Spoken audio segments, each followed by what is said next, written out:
Deus, querido Pai, te agradecemos por mais esta oportunidade que estamos tendo de aqui estarmos, de participarmos desse encontro. Que a nossa reunião transcorra num clima de muito aprendizado para todos nós. Obrigada, Senhor. Graças a Deus e que assim seja. E com vocês, sem demanda, Rogério, né? Vamos lá. Boa tarde a todos. Som tá bom, Ivon? Ô, Ivane? Ô, Ivan, tá bom aí? Então vamos... Primeira terça-feira do mês como do ano, né? E do comecinho aí, começando um novo ciclo, um novo período. Eu fiz a de domingo, a última do ano, e estou fazendo a primeira, né? Então, a gente está... Eu resolvi trabalhar esse tema hoje, convocação, porque nós estamos hoje no segundo dia do ano, né? Então nós fizemos muitos planos ali no final do ano, traçamos, anotamos, né? Anotamos? Normalmente a gente não anota, né? A gente só planeja e não anota, porque eu sempre digo que o bom é colocar no papel, o bom é colocar, né? Quando eu digo papel, no bloco de notas do celular, do computador, é bom porque aí no final do ano você vai lá e dá uma lida, dá uma olhada e vê o que conseguiu fazer, ou mês a mês vai acompanhando, né? Que aí vão ser as etapas desse planejamento, esses degraus que a gente vai subindo até atingir o objetivo final que estabelecemos para um novo ano. Isso é muito normal, muito costumeiro. A convocação é uma palestra que eu fiz em 2018, na Associação Espírita Bezerra de Menezes, no momento em que a casa passava por uma grande transformação, por uma grande mudança, chegada de novos trabalhadores. Eu reestruturei ela, refiz, né? Porque nós, afinal de contas, passaram-se vários réveillons, passaram vários anos e a convocação talvez hoje seja outra. Nós que vamos à casa espírita, no nosso caso específico aqui, né, e aqueles nossos irmãos que vão às suas reuniões religiosas, normalmente o que nós ouvimos a cada ida à casa espírita, no nosso caso, são convocações. São convocações para repensarmos, para planejarmos, para tomarmos novas atitudes, para abraçarmos novas propostas, para revermos os nossos paradigmas, para revermos as bases onde estão assentadas as nossas convicções, a nossa fé, as nossas certezas, né? Nós temos muitas certezas, e quando nós nos deparamos com o Evangelho, com a proposta do Cristo, normalmente isso fica num segundo plano, fica no plano histórico, fica no plano da religião, fica no plano daqueles que receberam realmente a convocação, e na grande maioria das vezes nós, e eu me incluo nesse nós não nos sentimos convidados, nós não nos sentimos convocados. E a convocação do Cristo é esse tipo de convocação, é a convocação mesmo, é convocar para a ação, convocar para que nós tomemos em nossas mãos esse processo de agir sobre os parâmetros, sobre a proposta cristã. Esta foto é um print de uma tela de um vídeo que eu tenho, que chama Estrada de Emaús, que é uma outra palestra que eu tenho, que eu digo que a Estrada de Emaús é muito perigosa. Ela é um perigo, porque o Cristo é crucificado e 3 dias após a sua crucificação, ele tem que ir à Estrada de Emaús, convocar novamente, trazer de volta aqueles 2 trabalhadores que acharam que o trabalho tinha terminado, né? Ele diz para eles, não, nem começou.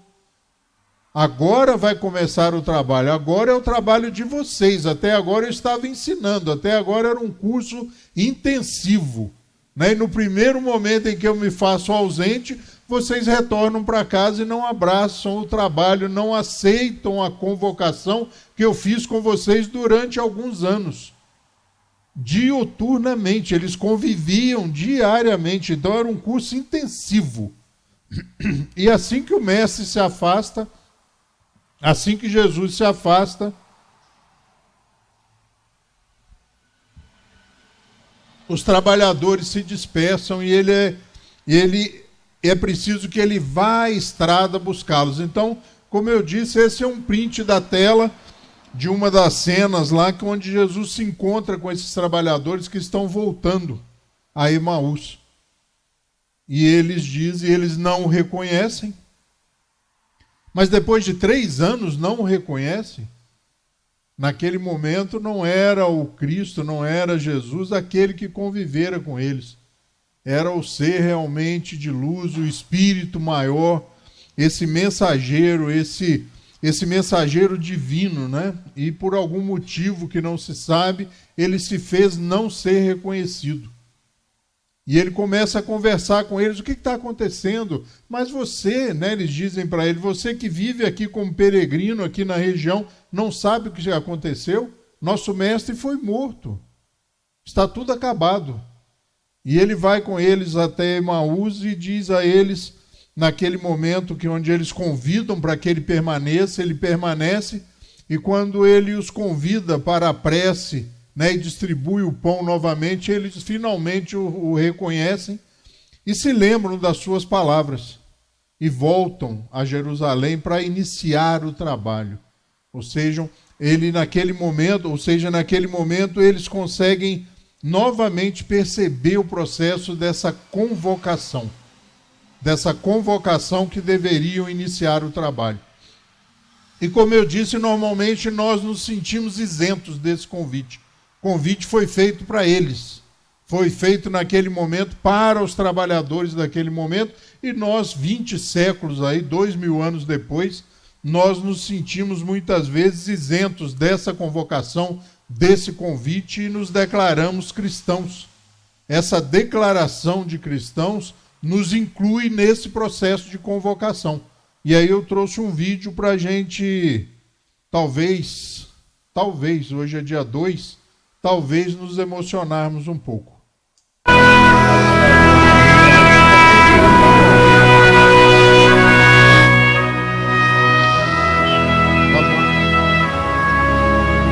O que ele quer? Eu não sei. Disse para reunir seus seguidores mais íntimos e esperar. Esperar para quê? Por que não tem um pouco de paciência, Simão? Pedro. Meu nome é Pedro. Ele me chamou de Pedro. Pedro.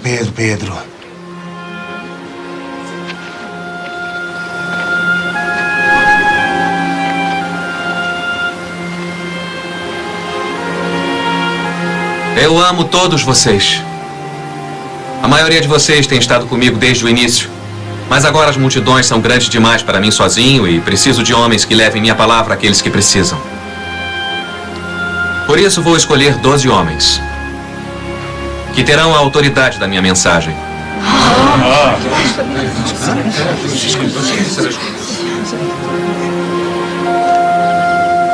Pedro. Pedro. Escolheu Pedro. João. João também.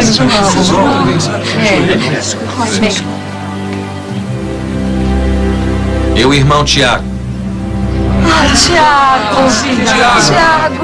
Tiago. Os filhos do trovão. André. André foi escolhido.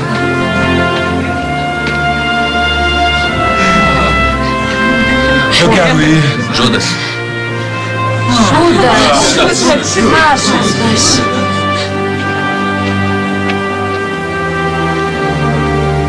Mateus. Mateus, seja abençoado. Mateus.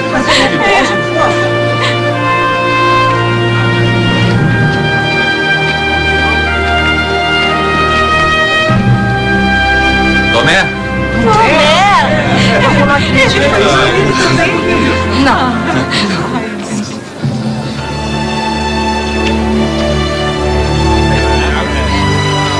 Felipe. Felipe. Bartolomeu. Olha, Bartolomeu. Tiago, filho de Alfeu. Tiago, filho de Alfeu. Tadeu. Tadeu. Simão!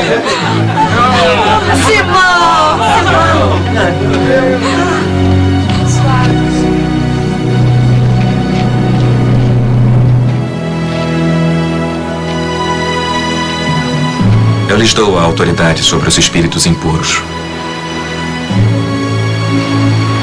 Curem os doentes. Expulsem os demônios.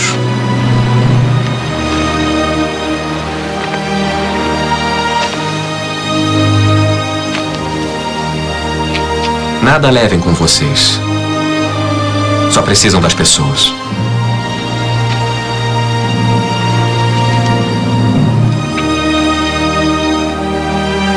Nem pão, nem bornais, nem dinheiro. Sua missão começa nesse mundo e será cumprida no próximo.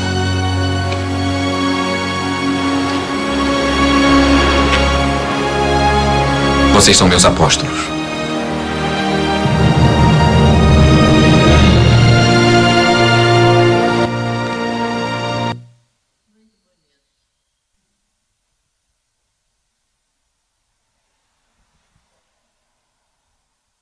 Eu já assisti esse vídeo talvez umas 50 vezes, mas ele realmente mexe com a gente, né? Nós fizemos lá na Casa Espírita, no dia que nós lançamos essa palestra,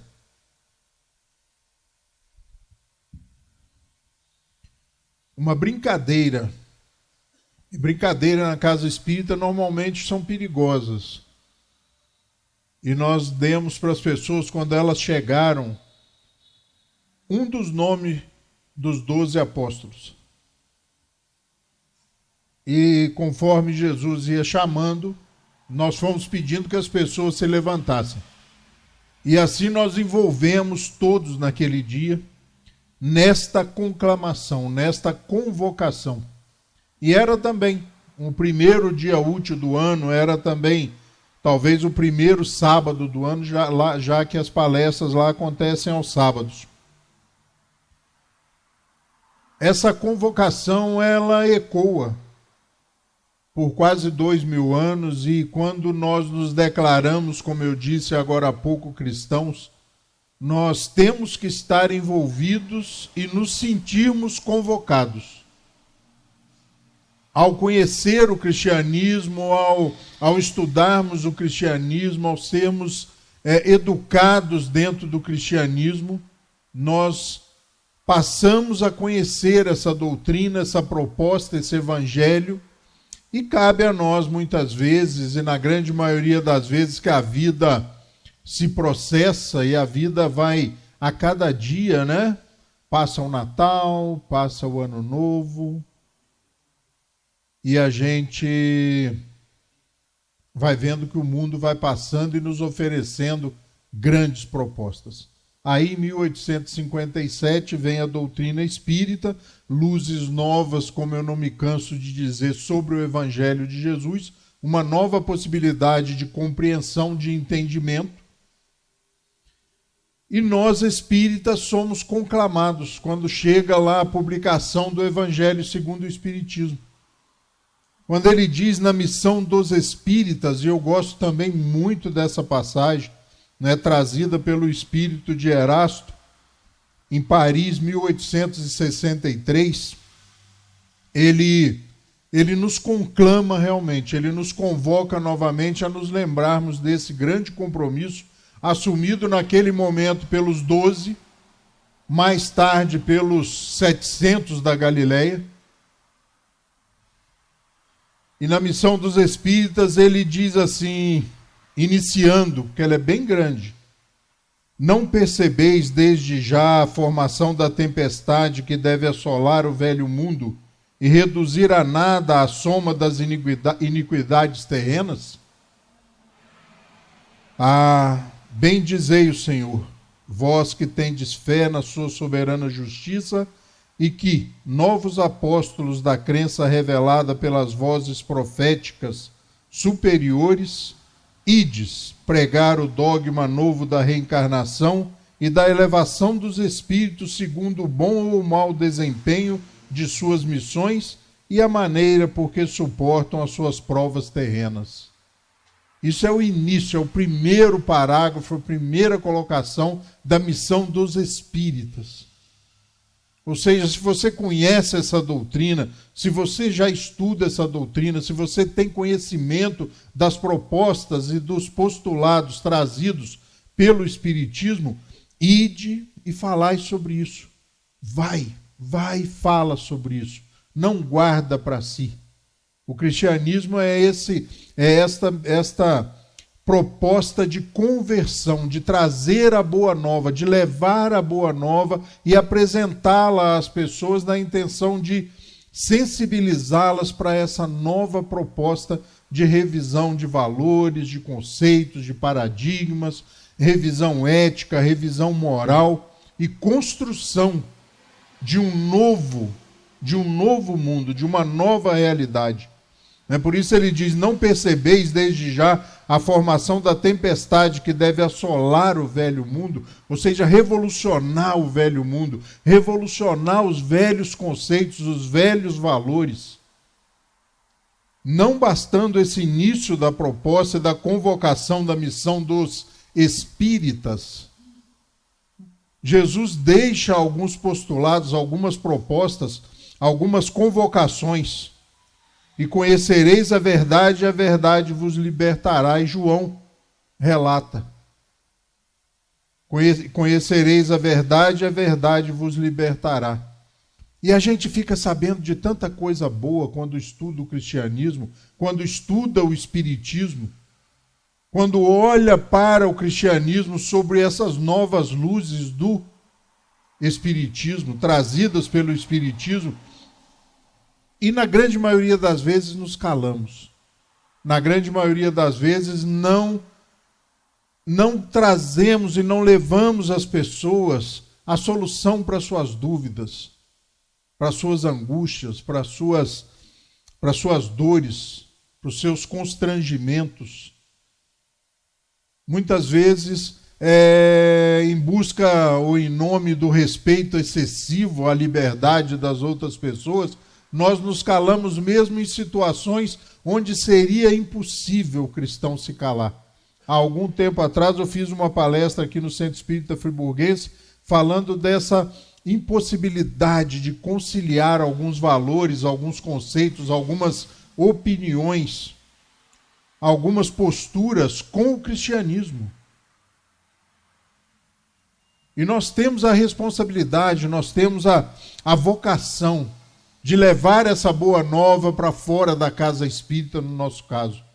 Eu disse também domingo aqui, antes do Réveillon, antes que esse novo ano começasse, porque eram 7h30 de domingo, o último dia do ano, faltavam pouquíssimas horas para que se entrasse, ou que nós entrássemos no ano de 2024, e eu disse: é hora de nós realmente revermos isso e levarmos o espiritismo conosco. Levar para casa. Não deixá-lo no centro espírita. Levá-lo para casa, levá-lo dentro de nós para que nós o utilizemos. É uma doutrina de experimentação. O próprio Kardec afirma isso várias vezes. O espiritismo é uma ciência de experimentação. É uma doutrina, uma proposta de experimentação. Uma doutrina e uma proposta que você pode usar nas situações mais comuns do dia a dia, dos nossos afazeres, das nossas relações. E nós vamos ver que não deveríamos, mas incrédulos, assustados, admirados, vamos ver que dá certo. Se não da primeira vez, na segunda, na terceira, na quarta vez que você toma aquela atitude, aquela postura em relação àquela situação ou àquela pessoa, começa a dar certo. Não tem erro. Quem escreveu, quem ditou, quem falou, são pessoas muito mais espertas, muito mais vividas, muito mais experientes do que nós, espíritos medianos. Espíritos que foram E como Jesus disse aos seus apóstolos ali, um trabalho que começou aqui, começa aqui, mas que completa-se e realiza-se no outro mundo. Ou seja, que voltaram através da mediunidade para trazer essa mensagem. E Kardec ratifica, Kardec confirma: quando todos os homens estiverem convencidos de que Deus é o mesmo para todos, de que não existem escolhidos, que nós não somos os escolhidos, que não existe eles, né? Que a guerra não está lá, que a guerra não acontece lá, que as injustiças não acontecem com eles, acontecem com nós.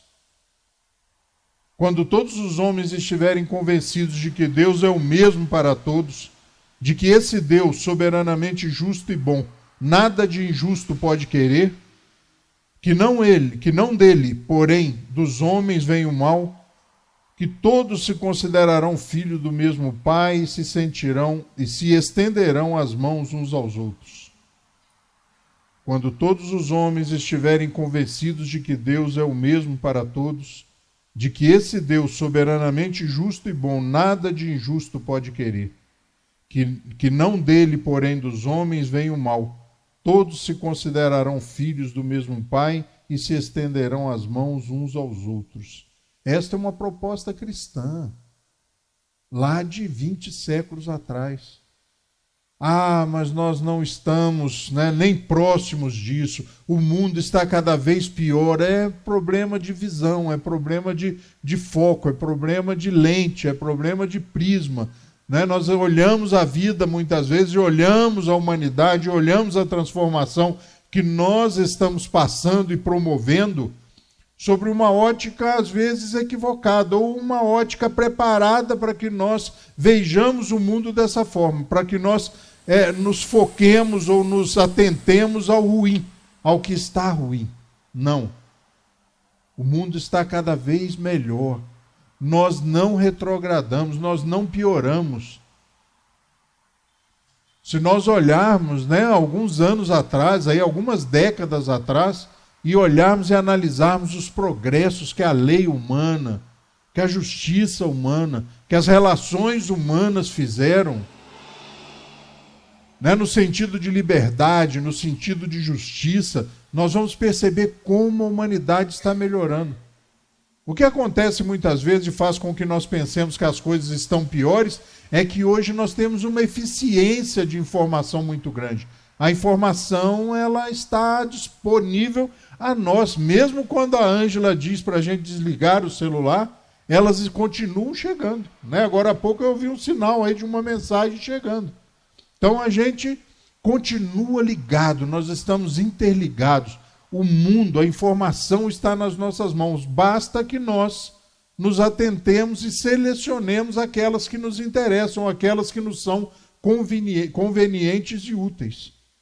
Então o mundo está melhorando, mas a cada momento nós somos cada vez mais responsáveis, porque nós responderemos por aquilo que nós sabemos. Quando você erra consciente de que está errando, não se condene, mas esteja consciente e ciente de que vai responder por aquelas ações.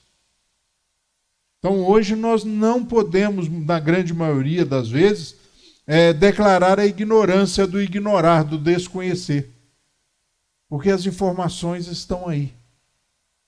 O cristianismo hoje, principalmente no nosso país, principalmente no nosso continente, ele é uma doutrina totalmente conhecida. E o que o Espiritismo faz com essa doutrina? Faz com que nós a olhemos de forma racional, de forma lógica, de forma analisada, sobre o bom senso, sobre o critério.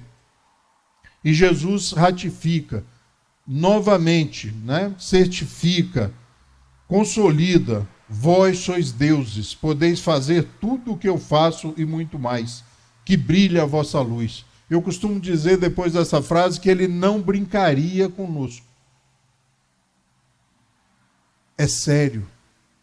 Quando ele nos convoca à ação é porque ele sabe dos nossos potenciais, porque ele mesmo desenvolveu os seus, ele mesmo se desenvolveu, ele mesmo cresceu até chegar onde está hoje.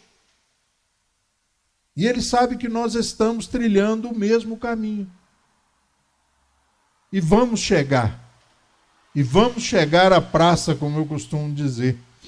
O cristianismo e essa proposta cristã nos convoca, nos chama a atenção para que nós passemos a olhar a vida, o mundo, com outros olhos, de outra forma. Eu brinquei aqui um dia muito sério, aqui, quando, por algum motivo, me colocaram para falar daquele lado lá, eu acho que era a Valéria que estava dirigindo, eu falei, olha, não vai me dar azar? Porque eu sempre falo desse lado, né? Então, o Espiritismo faz com que nós comecemos a olhar o mundo de outra forma, porque nós superemos estas superstições, estas infantilidades, essas meninices que nós já abraçamos tantas vezes.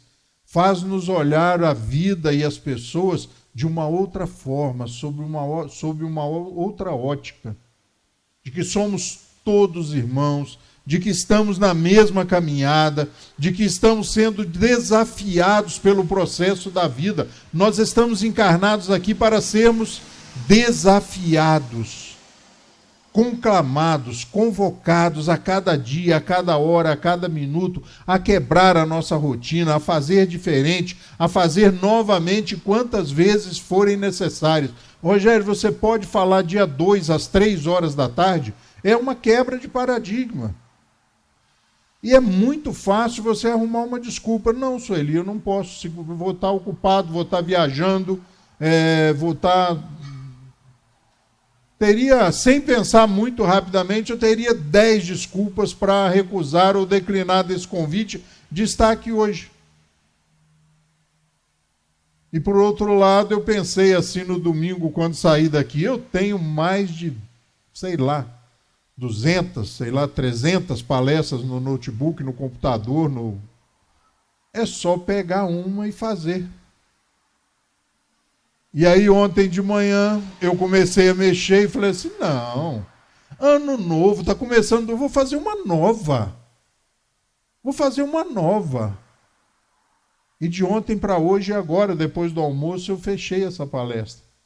Ou seja, nós somos desafiados o tempo todo, conclamados o tempo todo, convocados. É convocação, é convocar para a ação, é convocar para que nós coloquemos para fora esses potenciais divinos que todos nós trazemos. E aí você convida, vamos falar na casa verde, quem sou eu? Vamos aplicar um passo, falar, quem sou eu, meu irmão? Como eu gostaria, mas Sueli, eu não posso, terça-feira, dia 2, eu não posso, você está louca? Eu tenho um compromisso, mesmo não tendo. E ela não iria duvidar. Então fica a proposta de nós encararmos também a vida como um grande desafio. A vida sem desafios não vale a pena ser vivida. São os que antecederam o cristianismo. Quando você abre o Evangelho segundo o Espiritismo, está lá Sócrates, Platão, que começam a plantar essa semente dos daimons, né? dos espíritos, dos daimons, daqueles que traziam a certeza a Sócrates da não morte, da não aniquilação, de enfrentar o desafio e firmar pé sobre as nossas verdades, sobre os nossos conceitos. Prendem Sócrates, não era um bom negócio politicamente, ele era muito popular, e alguém vai à cela dele e diz assim, olha, mandaram uma proposta para você. Você se evade, nunca mais volta aqui. Foge, nunca mais volta aqui. E ele recusa a proposta. Ou seja, abdica, abjura de tudo que você disse até aqui e continua vivendo a vida e dá paz para a gente, sossego para a gente politicamente. E ele prefere não. E a esposa vem visitá-lo, chorosa, né? Saiu a pena, você vai passar pela prova da cicuta, né? Vai tomar a cicuta. Que pena. Mas você é inocente, por que eles estão fazendo isso para você? E ela afirmava a todo momento, você é inocente. Ele falou, sim, você queria que eu fosse culpado?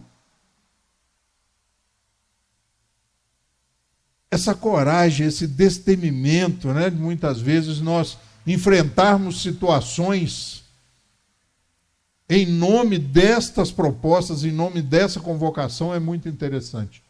Hoje, na parte da manhã, nós tivemos uma reunião de 9 a 11h30 lá no Lar Abrigo Amor a Jesus, e nós estávamos falando do ano de 2024. A instituição deve custar um pouco mais do que 4 milhões esse ano, pelas nossas previsões.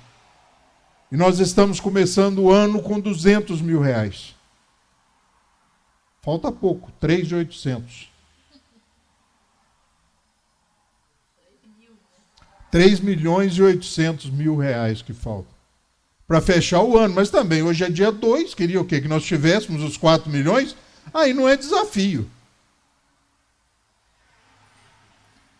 Aí não era para nós, né? E eu adoro ser desafiado. Eu adoro quando as pessoas dizem, agora, tá? De uns anos para cá, quando as pessoas dizem assim, não vai dar certo. E eu falo assim, coitado. Agora, mais do que antes, vai dar certo. Porque nós somos renitentes. Quando nós queremos uma coisa, nós que eu estou dizendo, não é me colocando no plural, não, é nós todos mesmo. Quando nós botamos uma coisa na cabeça, nós somos imbatíveis. Nós somos invencíveis. Surpresa nenhuma. O Cristo diz isso. Vós sois deuses. É só ter fé. Fé em quem? Em Deus, não fé em nós mesmos. Muitas vezes nós fazemos pouco caso dos nossos potenciais. Ah, meu Deus do céu, como é que nós vamos arrumar 3.800.000?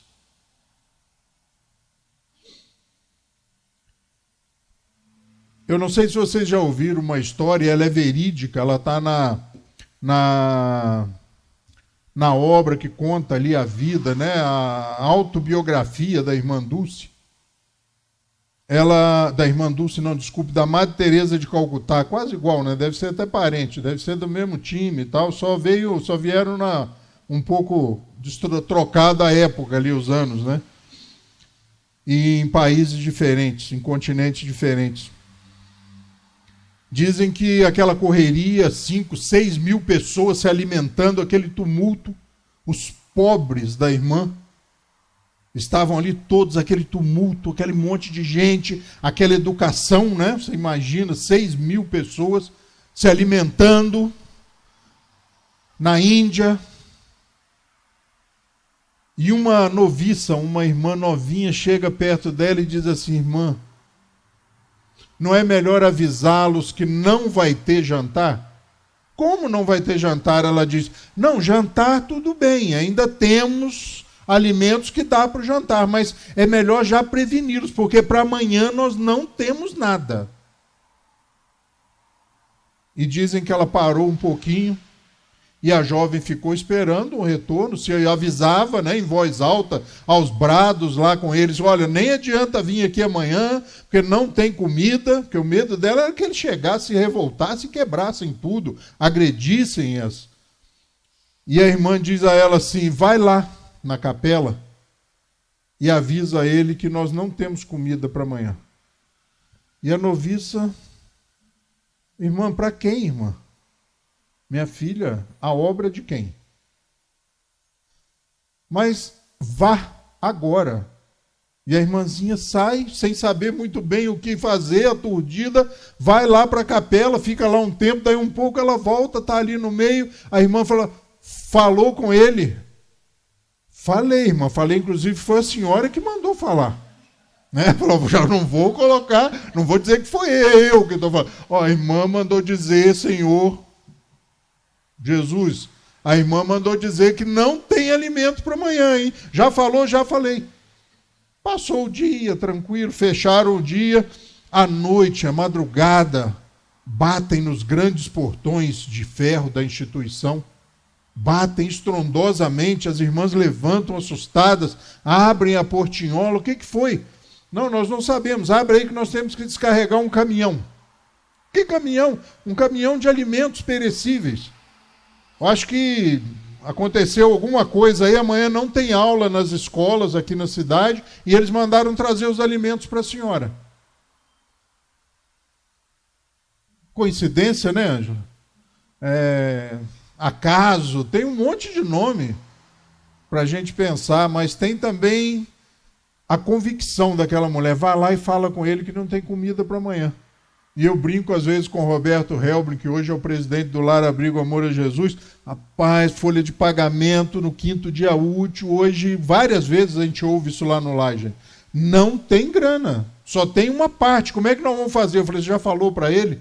Aí ele começa a rir, né? Falei, aqui não tem nem dúvida. Aqui o troço já chama Lar Abrigo Amor a Jesus. Tem até o nome do chefe, né? Tem o nome do chefe. Então vai lá e fala com ele. E aí depois de alguns meses na direção, depois de 1 ano, 2 anos na direção do Laje, ele diz assim, realmente é impressionante, né, rapaz? Quando a gente acha que não vai ter jeito, aparece um jeito, né? É uma doação, um dinheiro, uma herança, um depósito, uma multa revertida para o Laje, o Ministério do Trabalho liga e transfere um dinheiro. Avisou para ele, né, Ângela? Tem que avisar, mas a gente tem que avisar. A gente tem que ter firmeza. Porque o convite é para que nós continuemos a semear.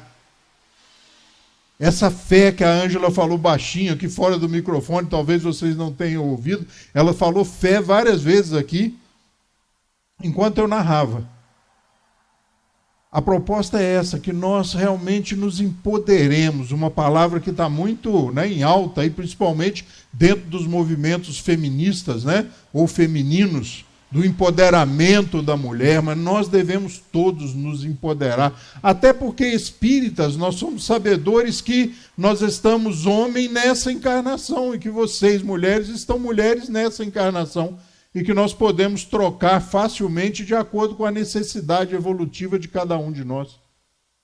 Então, não tem movimentos, né, unipartidários, não tem isso. Nós somos espíritos imortais, nós somos espíritos na caminhada. E a partir do momento em que essas sementes caíram em nós, a partir do momento em que nós, cristãos, tomamos conhecimento dessa proposta, nós temos a necessidade, eu ia falar obrigação, mas não é obrigação. É quase que a necessidade de dividir isso com as pessoas. Por isso eu disse para vocês que essa vez que eu assisti esse vídeo, e hoje, só hoje editando essa palestra, eu devo ter assistido umas 5 ou 6 vezes, antes dessa última, e quando começou, eu me emocionei. E conforme ele vai chamando a gente, não sei se vocês perceberam no momento ali, quando ele chama se eu não me engano, o João ali, o outro que está do lado, fala assim, eu quero. Ele fala, ele sussurra com quem está do lado dele, fala, eu quero, ou seja, eu quero ser chamado. Eram muitos, mas ele escolheu 12. E muitas vezes a gente abre mão desse processo, desse crescimento, dessa disposição por falta de tempo. Ah, mas é muito fácil você aceitar o convite para vir aqui no dia 2 às 3 horas da tarde. Você não conhece a minha vida. Né? Para nós que estamos aqui, nós estamos mais ou menos no mesmo barco, né? Mas de repente quem está assistindo pela internet, que está na empresa, né? Você não conhece a minha vida. Eu costumo brincar que tempo é prioridade. Você estabelece o que você vai fazer com o seu tempo. Às 3 horas eu não posso estar lá, mas eu posso estar no domingo à noite, eu posso estar em outros momentos, em outros locais, em nome desta proposta, dessa convocação. E para arrematar sobre o tempo é prioridade, eu costumo dizer que a gente não tem tempo para ir para a academia, a gente não tem tempo para isso, não tem tempo para aquilo, mas eu foco na academia porque é uma coisa que não sei quem inventou, né? Mas dizem que é muito bom.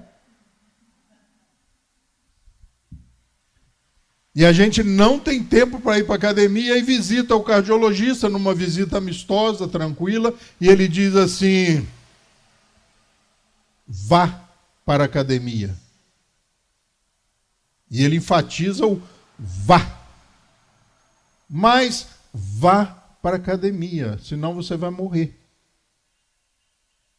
No outro dia de manhã, a gente procura uma academia. Então, tempo é prioridade. Quando o calo aperta, quando a coisa é do nosso interesse, nós arrumamos tempo.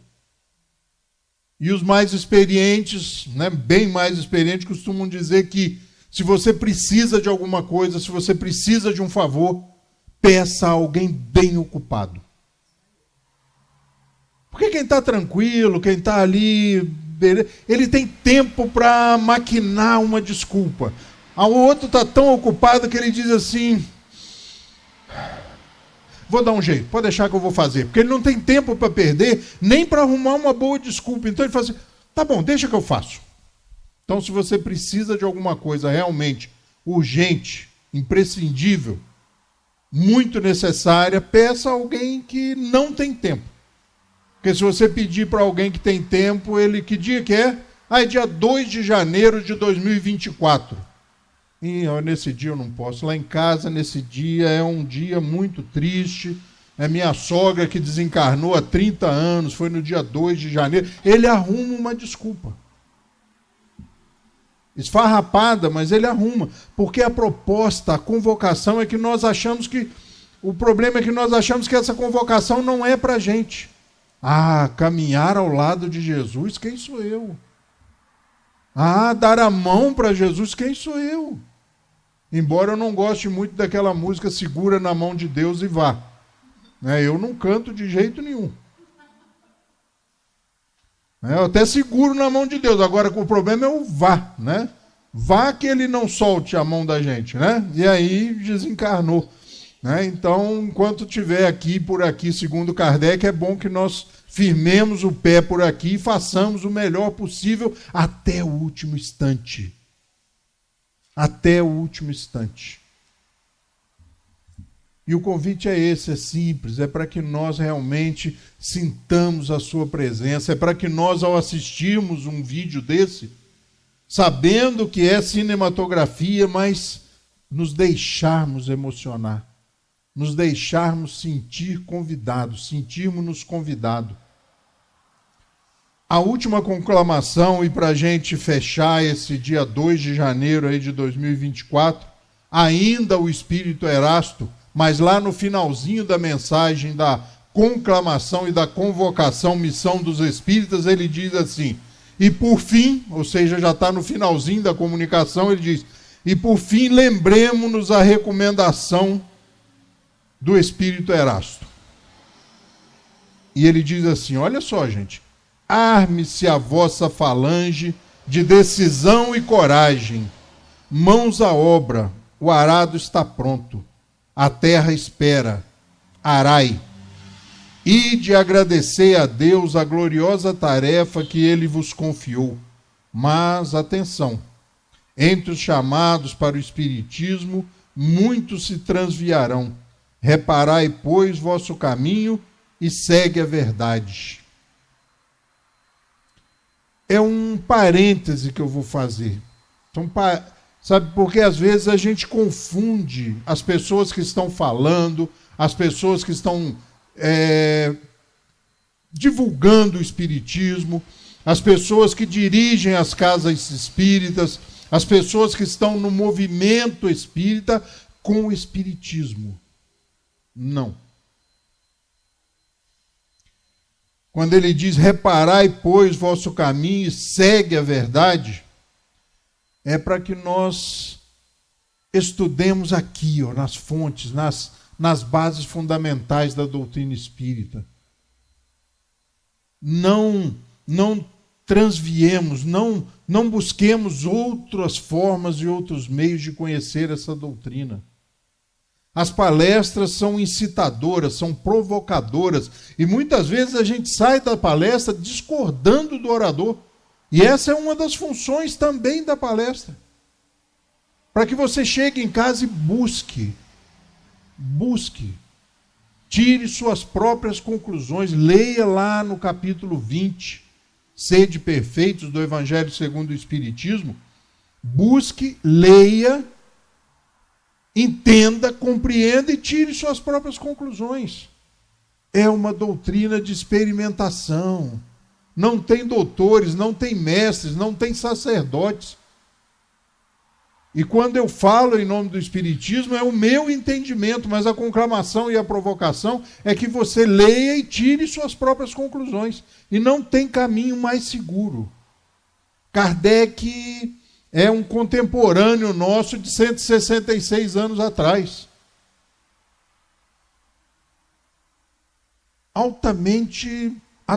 Totalmente atual. Totalmente moderno. Eu costumo brincar que essas obras devem ser reescritas a cada Réveillon, a cada final de ano, eles devem reescrever, porque elas tratam de questões de hoje, dia 2 de janeiro. A gente não consegue ver elas ficarem caducas, ficarem ultrapassadas. E eu fico muito preocupado e ao mesmo tempo triste quando eu vejo pessoas dizerem que o jovem, e eles são raros, basta a gente olhar ao redor aqui, eles são raros. Os jovens fugiram da casa espírita. Na grande maioria das vezes, na quase totalidade das vezes, é porque nós não levamos a ele Kardec. Nós ficamos inventando musiquinhas, historinhas, passeios, aventuras, desenhos, e não oferecemos para eles Kardec na essência. Ele é incitador, ele é provocante, tudo que o jovem gosta. Sabe, ele é disruptivo, outra palavra nova, né? Ele apresenta coisas assim que você fala assim, não, isso não é possível. E aí você começa a ler e fala assim, é possível. Então é desafiador, uma proposta desafiadora que cativa-nos e vai cativar o jovem. Mas é preciso que nós estejamos atentos para a atualidade dessas obras e para a importância dessa obra. Ide e pregai a palavra divina.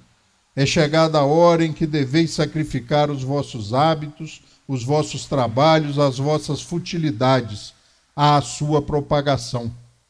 Ide e pregai, os espíritos elevados estão convosco. Domingo à noite eu terminei a palestra aqui, fomos para a sala de passe e várias pessoas tocaram no meu ombro e disseram assim, seus mentores espirituais estavam aqui, né? Lógico. Se eles não vierem, vocês vão ver o que acontece. Se eles não estiverem presentes, vocês vão ver o que acontece. Nós ainda nos admiramos com a inspiração. E a gente se inspira quando a gente abre a porta. Sabe, a gente abre as janelas. Quando o dirigente faz a prece, você diz aqui, olha, estudei, montei a palestra, conheço um pouco do assunto, mas vocês têm que me ajudar a coordenar todas esse emaranhado de conhecimento. E aí, quando termina, realmente, às vezes, você, durante a prece de encerramento, você olha e fala assim, vocês trabalharam bem, hein? Porque eles colocaram tudo ali, sabe? Coisas que você planeja em casa, fala, então depois desse slide eu vou falar isso, não sai nada disso às vezes. Às vezes funciona, mas às vezes, na grande maioria das vezes, é puro improviso. Mas tem que ter o conhecimento, tem que ter as bases. A semente tem que ter germinado e elas foram semeadas. Mas como hoje é dia 2, né? E ainda bem que sempre existe outro dia e outros sonhos e outros risos e outras coisas. Daqui 364 dias, teremos outro ano começando, não se preocupe. Ah, mas e se eu desencarnar? Vai ter Réveillon. Vai ter Réveillon, não se preocupe. Nós estamos tão próximos, positivamente, uns dos outros, que nós estaremos por aqui, sentiremos os eflúvios, as energias, as emoções, dos abraços, dos beijos, das felicitações. Nós não vamos para lá. Ah, eu desencarno e vou. Vai para onde? Os espíritos cansam de dizer-nos, e disse a Kardec, e ele nos contou, porque ele não guardava segredo. Não tem lá e aqui. As duas humanidades se interpenetram, se influenciam. interagem. Eles estão aqui. Eles não morreram. Nós não vamos morrer. Nós já morremos quando não sabíamos que a reencarnação existia várias vezes e não fomos aniquilados. Somos resultados de uma vasta experiência, de uma vasta caminhada, que pode ter começado lá por essas cercanias, e certamente começou. Porque não tem ninguém aqui novinho. Centenas e centenas de reencarnações para chegarmos até aqui. Que nós possamos encerrar esse nosso bate-papo de tarde aí do dia 2 de janeiro de 2024 de forma tranquila, leve, sabe? E dizer para a gente mesmo, combinar com a gente mesmo que dá para fazer melhor, dá para fazer diferente. Que o tempo é relativo e é prioridade, a gente escolhe o que nós vamos fazer com o nosso tempo, e que a coisa pode ser bem mais leve do que às vezes nós fazemos com que ela seja. A vida, meu Deus, como é que está mais um ano? Nossa Senhora, meu Deus, tomara que mude tudo, né? Eu recebi umas mensagens ali na véspera do ano novo que eu fiquei assustado. Um novo mundo vem aí, vai se descortinar uma nova. Eu falei, não, comigo não, eu gosto desse. E, aliás, foi tudo que eu vim fazendo. Eu escolhi do jeito que está. Então, não mude o meu. É só uma mudança ali de ânimo, um incentivo, né? Não, já pensou mudar tudo? Eu conheço uma forma de mudar tudo, Valéria, que não é muito boa, né? Para gente encarnado, então, ela não é muito boa. Aí muda tudo realmente. Nós não vamos para lá. Mas deixamos de desfrutar de tudo isso, o tempo deixa de ser um problema, deixa de ser prioridade, porque ele passa a ser relativo quando nós desencarnamos. Que Jesus possa nos abençoar, nos amparar e quem sabe, né?